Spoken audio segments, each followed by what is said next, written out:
Orang nak breakfast di syurga nasi lemak Sekinchan. Kita dah sampai dekat tempat dia. Tu syurga nasi lemak. Ni pun one of our favourite place untuk breakfast. Memang sedap-sedap. Nanti kita tengok lauk-lauk dia. Okey tak bang pagi ni? Okey. Ha? Okay. Sangat okey kan? Syurga nasi lemak Sekinchan. Dekat mana ni? Parit 12 eh?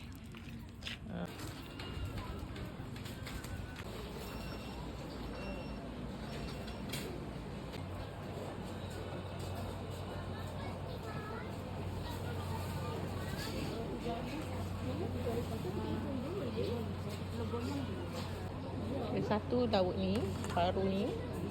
Lepas tu kerang. Boleh?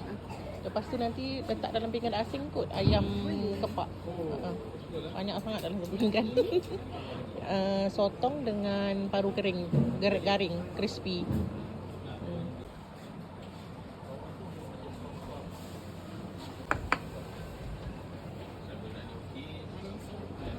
Tadi kita order makanan, kita nak order air dekat sini. Dia ada satu stall air kat sini. Ni.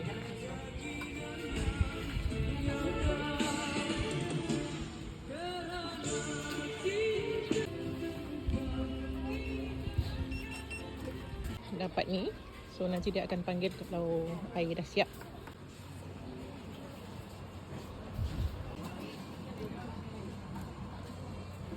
Orang ramai datang sebab hari ni sekarang kan cuti sekolah. Penuh Bang? Best.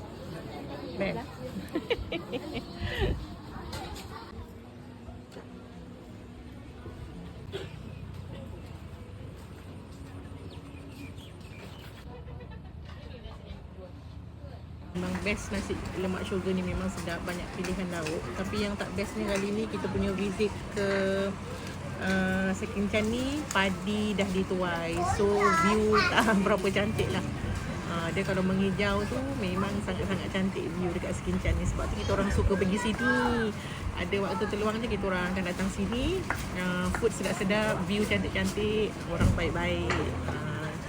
So you all kalau nak cari nasi lemak atau makanan yang sedap, datang syurga nasi lemak memang best.